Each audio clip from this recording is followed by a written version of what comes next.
Good morning, everybody. I am back in studio here at verifiedinvesting.com, and we are about to get into the game plan here on this Monday morning. My name is Gareth Soloway, Chief Market Strategist here at Verified Investing. So, number one, markets are holding steady this week, or at least today to start the day. We're neutral to positive. The big kicker is later this week we have the Jackson Hole Summit, the Federal Reserve annual meeting where all the Fed presidents come together. They discuss monetary policy, and ultimately Jerome Powell makes a speech. In this speech, he's expected to guide investors to what we're going to see, right? Are we going to see one rate cut in September? Are we going to see two? How many the rest of the year? The markets are going to be hinging on this. Now, again, the markets have gone from this panic scenario 2 weeks ago. Just 2 weeks ago when I was doing the game plan, the NASDAQ was down as much as 5 to 6% intraday, pre-market. Well, now we went from panic and fear all the way back to euphoria very quickly. That's the buy the dip mentality, the everything's okay, the Fed will save us type mentality. It does concern me, and it should concern each of us. All right, let's flip over to it. What do we have here? This is the S&P 500 daily chart. Now, one of the things I'm looking at here, right, we have this beautiful chart, big bounce, right? Here's your panic sell-off, major bounce to the upside. The one thing I do want us to just take note of is we are coming into resistance on this chart. Now, what do I mean by that? Well, if we just take a look right here, we can clearly see that this high pivot, which matches right here, we're just coming into this zone now. So that is to be something that I watch very closely to see ultimately how does the market behave here, right? Do we actually push through this? Do we retest and fill this gap up here at the all-time highs? Or do we stall out and start to pull back? Now, the expectation based on technical analysis is that when you have a fall like this in the charts where you collapse this much, it's not very likely that we'll go right back, lickety-split, right back to all-time highs. All right, generally this does a lot of technical damage. There's a lot of funds that got caught here and a lot of other things that as price goes back up, there's a lot of sellers that got caught in that panic, and they're going to be selling into this price action. They're going to be saying, okay, I was buying up in this range here or even in this range over here, and wow, was that scary. I lost, 15, 20% of my account in a matter of a few days. I'm back to break even. I'm going to take some chips off the table, and that can create selling pressure to the downside, right? So ultimately, in general, you would expect us to see some sort of pullback. All right, a lot of this will be determined by what the Fed says. Does the Fed ultimately kind of say, hey, we're going to give the market whatever they want, no problem at all, we're going to do multiple rate cuts before the end of the year? Or does Jerome Powell come out later this week and talk a little bit more, I wouldn't say hawkish, but maybe not as dovish as the market wants? In addition, we have to watch. There's not a lot of economic data this week, but one thing that I've noticed is the last two jobless claims reports have been very, very important for the market. If all of a sudden jobless claims later this week shoot back to 240 or 250, markets probably will sell on that news as well. All right, so one of the things to keep an eye on here again, are we coming into resistance? What are we going to see in this respect? All right. Couple things here I want to just look at. I want to just flip over to this chart here on the NASDAQ. This is the NASDAQ 100, and I wanted to show you guys here. Oh, there we go. The NASDAQ 100, it continues to be using this parallel perfectly. All right, and so what I mean by that is ultimately when we're looking at this, we see our high here from 2021, the high of before we had the bear market, the low of COVID. So those two lines, we know those are major pivots on the market. So a major pivot, by the way, is where a market goes down significantly and then reverses, and it's the lowest point on either side. Needless to say, I think we can all agree the COVID low was a major pivot, right? There was a huge sell-off. I think it was down 30% or something like that on the stock market, and then we had this incredible bull run that we've seen. Now here, this was the highest point in recent history. There would be another pivot. All right, this would be another pivot, right? And this ultimately is up in the air. Is it a major pivot? It's definitely a pivot because we had a big sell-off, but is it a major pivot like this? That, again, is up for debate. We're going to have to find that out. Now, one of the things I was thinking about is I was looking at this chart, and I was saying, okay, well, we know that off of high hits, we get big sell-offs. So what is the probability that off of this hit, we're going to do a replication of this? And the answer is it's pretty high. So what that tells us is that even though we're bouncing up on the NASDAQ now, and it's a meteoric bounce, I mean, epic bounce, what it could also tell us is that eventually this peters out and ultimately rolls over. Now, I want to show you something. We're going to go back here, and I want to zoom in just a little bit on this chart. All right. Now, if we do that, what we see is, okay, we're bouncing. I'm going to flip to the daily chart. What are the odds that we could be in the process of creating basically a head and shoulders pattern? All right, so I'm going to draw this on my screen so you guys can see this, right? So a head and shoulders is a bearish pattern. And I was just contemplating this morning. We select this on TradingView, and what we do is we take this up, we bring it down here. There's your beginning. Here's your head. And then what are the odds? I mean, could we actually be seeing something like this that eventually plays out? And I'm just going to rotate this over here. And imagine if it could even take months for us to come back down. But all of a sudden, you have a potential very bearish pattern setup. Now, I love extrapolating out and playing chess, right? So let's say taking it 5 steps further. And ultimately, one of the things that we want to look at here is what would the target be? Well, what we know from the methodology that I teach is that we can calculate the distance, right? So you basically take the high to the low, you drop a plumb line straight down to what's called the neckline. This is the neckline right here. And we say, okay, that was a 16% fall or $3,300 fall. All right, what we do is from that break point, we drop 3,300, and this would be our target for our downside. So if this pattern completes, look at where the target has us, which I think is fascinating because it's a major pivot point. Well, not major, but it's at least a pivot. Look at that, how it coordinates right with this low right in here. That would be your target of that pattern completion. Wouldn't that be a sell-off for the markets from basically 20,000 and change down to 14? That would be pretty impressive. All right, so just a couple little tidbits on that front there as we continue through. All right, I wanted to go over a couple other charts, then we're going to take a time to spin that wheel of appreciation. We get to do that wheel spin again, folks. But I wanted to show you this chart. This is a trade I'm looking at for today. All right, now what we have here is the NVIDIA chart. And the NVIDIA chart has had a meteoric 35% move to the upside. So big move to the upside. One of the things I'm watching for very clearly here is, do we fill the gap today at 126.35 approximately, right? 126.35.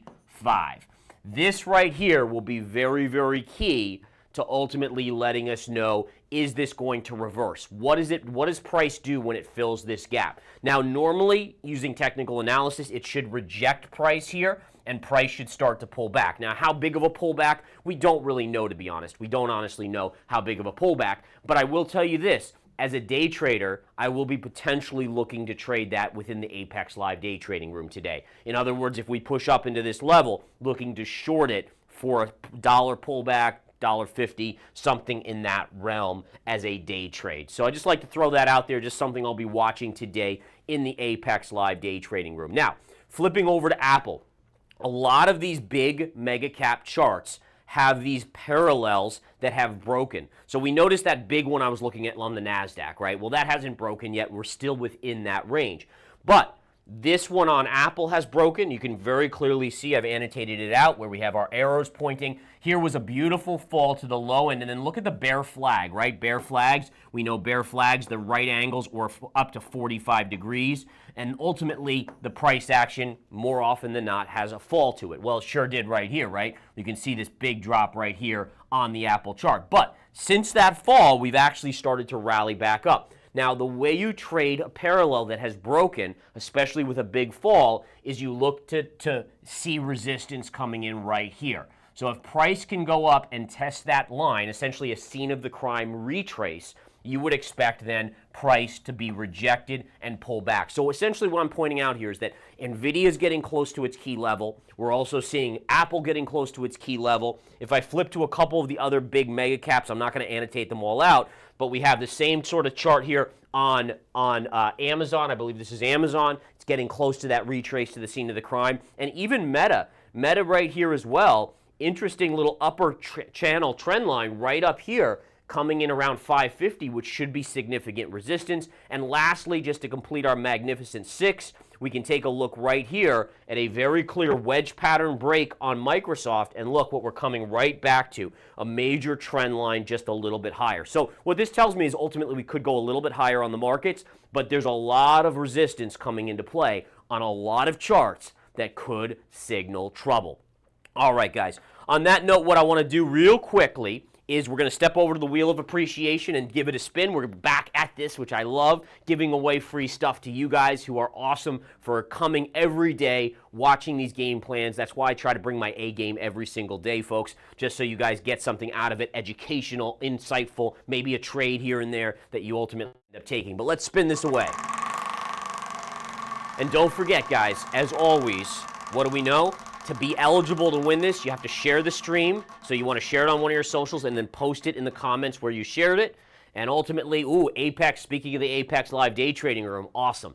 So that's $400 right there a month. That's a great value right there. And literally, you can look at the track record on verifiedinvesting.com. We knock it out of the park. We now have 4 amazing traders handling that live trading room, folks. And again, the trades just boom, boom, boom. It's awesome. With about, I think we have about an 85% success rate. It's pretty remarkable. All right. So don't forget, you got to share it. You also have to be a follower of Verified Investing. Me, great. I love that you follow me on YouTube or Twitter, but make sure you're following Verified Investing as well on YouTube or on Twitter, X, whatever you want to call it, but ultimately make sure you're following that. All right, what we're going to do is we're going to take a quick 30-second break because I do want to thank one of our amazing sponsors. You guys know them, Lux Algo, very in line with what we do, data analysis, technical analysis, all that stuff. So we're going to take 30 seconds right now and thank them.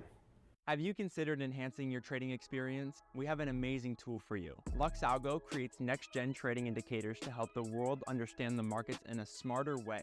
They have the largest user profile on TradingView and are the only official Discord partner in the technical analysis space. Lux Algo Premium operates seamlessly with top platforms, such as TradingView and Discord, making it the perfect tool for every trader.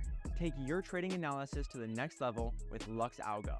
Please visit the description below and sign up for Lux Algo today. All right, guys, we are back. Let's rock and roll right here. All right, so what do we have in this scenario here? We have the chart of Bitcoin. Now, Bitcoin has struggled. One of the things that I've talked to you guys about right here is that Bitcoin continues to be below that $61,000 level. And the $61,000 level is what I call a pivot line. And I'm going to just go into this quickly here. So what's a pivot line? A pivot line is that when price is above, you favor upside. When price is below, you favor downside, right? So that's what a pivot line is. It basically says that on one side you pivot this way, on the other side you go this way. All right, so that's a pivot line just for definitional purposes. But the key here is understanding on Bitcoin how this pivot line runs through. So I'm going to draw this in on my chart here on my screen, and we're going to take a look. And what we're doing here is essentially we're bringing this line right up here, and we can see that this is a trend, right? I mean, there's no doubt that this is a trend break on Bitcoin. All right, so what we're seeing is that this line is below.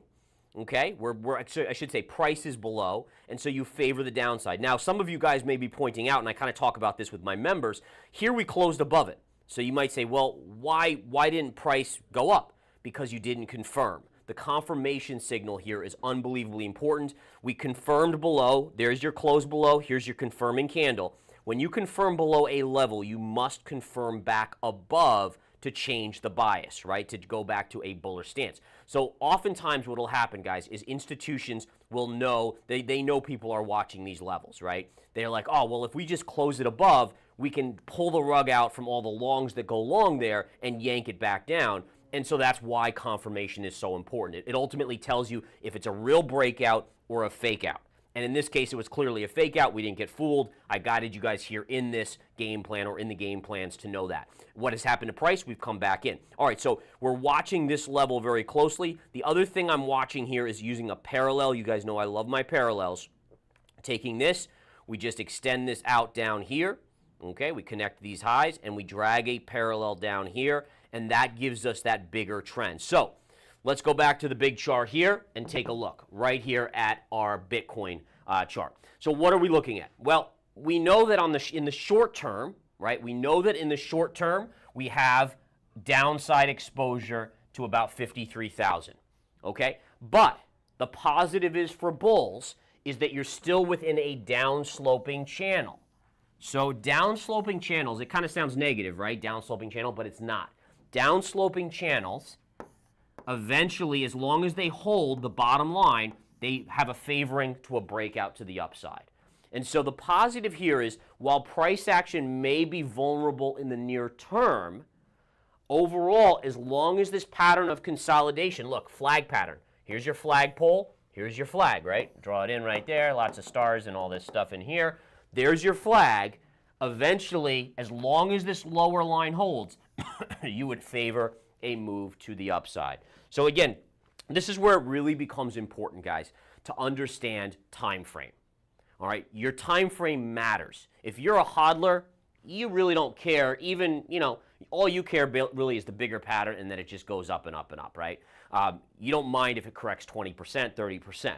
If you're a trader like I am, like many of you guys are that tune in every day, or a swing trader, then this does matter. Because I would much prefer be a buyer down here and play it right off support where my stop is really tight, where I get maximum upside to my resistance lines, okay? But if you're someone who's holding long term, this is great to see this bigger pattern that, again, remains bullish. All right, let's go to gold. Now, in my commodity service, I ended up selling my GLD on Friday on a $2,500 Pierce. Now, excuse me, why did I do that? So the reason I did that is simply because, number one, the media went crazy, as I knew they would, at $2,500 gold. So when the media goes crazy, they overhype, and it usually marks a short-term top. All right, now again, I'm a huge long-term bull on gold. I still think it's going a lot higher, but you have to recognize that you also had a key trend line right here, here, and here, and what did we tag on Friday right there? So we are seeing gold pull back just a little bit. Again, remember, I'm a swing trader, not a long-term investor. Granted, I do have some long-term holdings in gold because it is a good store of safety as well for the printing presses that are all starting to buzz again. But ultimately here, we're looking for some sort of retrace, whether it's to this line or even down to here, and I'll, as a swing trader, buy the dip, essentially, on gold. But nonetheless, I just wanted to let you guys know, with my Smart Money Commodity and Miners members, we did unload for a nice gain into that resistance. And so far today, gold is pulling back just a little bit. Now, silver. I still have a position in silver, a small position, albeit, but nonetheless still in on silver. And the idea here is that silver, again, did confirm above a key level. So if I draw it in on my charts here, I want to show you guys this real quick. Just dragging this down. Here was that trend line I was following. We closed above and confirmed. Now, even though you confirmed, it doesn't necessarily mean that you're just going to rip up. You still have to respect resistance. And if you look right here, there's this little pivot area right here that price is into. So silver's into resistance, but the positive is, because it's broken this downsloping trend, is that as you pull back, okay, if we take an arrow here, as you pull back like this, or even flatter, you would then buy that for a continued move to the upside. All right, and again, you don't know how much it'll pull back, but ultimately you would look for that considering it's now confirmed. All right, and you have downside support right here as well. Lots of significant downside support. All right, on to oil real quick here, guys. So oil is, let me refresh that. There we go. Big pullback in oil last week after the big up move. This is basically just what we would call a wedge pattern. Wedge patterns mean that price was the furthest apart here to here, low to high, and that since then it's gotten tighter and tighter and tighter. That's all a wedge pattern is. It just tells you price is between a high and a low, and it's just getting tighter and tighter and tighter. And the idea is with a wedge pattern is that eventually it's going to break. It's just, think about it winding a spring, right? So you're winding it, you're winding it, you're winding it, you're winding it, and the idea is at some point in the future these two lines will meet and price will be forced out. Which way? Whichever way it goes, that's going to be your big move. So wherever this goes, if it breaks out, you would expect a big move up. If it breaks down, big move to the downside once it breaks, once the spring is tightly wound and price is forced out of this. Now, based on the macro analysis that I'm doing, even though the narrative has gone from, holy cow, we're going into a depression 2 weeks ago, which I didn't believe either, but at the same time, now we're back to, like, Goldman Sachs even said just on the weekend, I think, they're like, now we're going to lower our chance of a recession to 20%. It's coming, folks. Whether it's this year or next year, it's coming, all right? The data is not going to change like that. You're going through little blips where things do okay, but ultimately, again, especially if the stock market really continues to roll over and starts to roll over more, the recession will come faster. Either way, based on the macro, it should be a break to the downside, but you just don't know when it's going to come. All right, quickly going on to, let's go to natural gas, which I did unload last week as well, as you guys know if you tuned into the game plans here. And again, let me just quickly go here. We have our key levels right in this vicinity, right there. So what we had last week, if we look at the charts, and these are different charts today, so I don't have all my same lines on here, but what we did know is that we were up into resistance right here, and so far, price has been capped. Now, in terms of a trade, is there a trade here? The answer is no. At this point, there's no trade here. All we want to do is wait for pattern to form. What we do have to respect is the inability for price to get above this level. It kept on piercing and ultimately was rejected. So sometimes, and go back to here, sometimes on natural gas and on any asset that you're trading, you have to be honest with yourself. You may have a bias. We all have biases, guys. We all do. We try to be super neutral about, I mean, that's the ideal, right? Especially as a trader. You don't want to let things be predisposed, but we naturally do. The key is you have to just say to yourself, do I have a 80% success rate set up here? And if you know pattern, price, and time, price, pattern, time, I call it the PPT methodology, all right, price, pattern, time, essentially there's nothing here. And that's okay. I want everyone to understand that. You don't, if you have money sitting in your account, I know the natural course is, I got to put it in something because I want to make a lot of money. Sometimes the best thing to do is do nothing. And some charts will be like that. And in this case, there's nothing. You don't have a bull flag yet. You don't know, is this a topping tail that's going to reverse it here? So there's no short. You don't know if it's making this. Is it going to go like this? There's too many possibilities. And when you have too many possibilities as a trader, what do? We handcuff ourselves and we sit on the sidelines. Because I'll tell you this, is that every single time I've sat on the sidelines, a better trade has come into my view and I've made money. It's when I force trades, when we all force trades, when we want to say, oh, well, I really love this, so I think I'm going to go long. I don't really see anything, but I just believe in it. We've all been there, and we'll all be there again. But ultimately, remember, discipline, patience, and data analysis, meaning chart analysis, is everything. All right, guys. On that note, I've got to get going. I got to get to my trading floor right over here. Great to be back in office, in studio. Thank you guys so much for tuning in. This is The Game Plan. My name, Gareth Soloway. Take it away.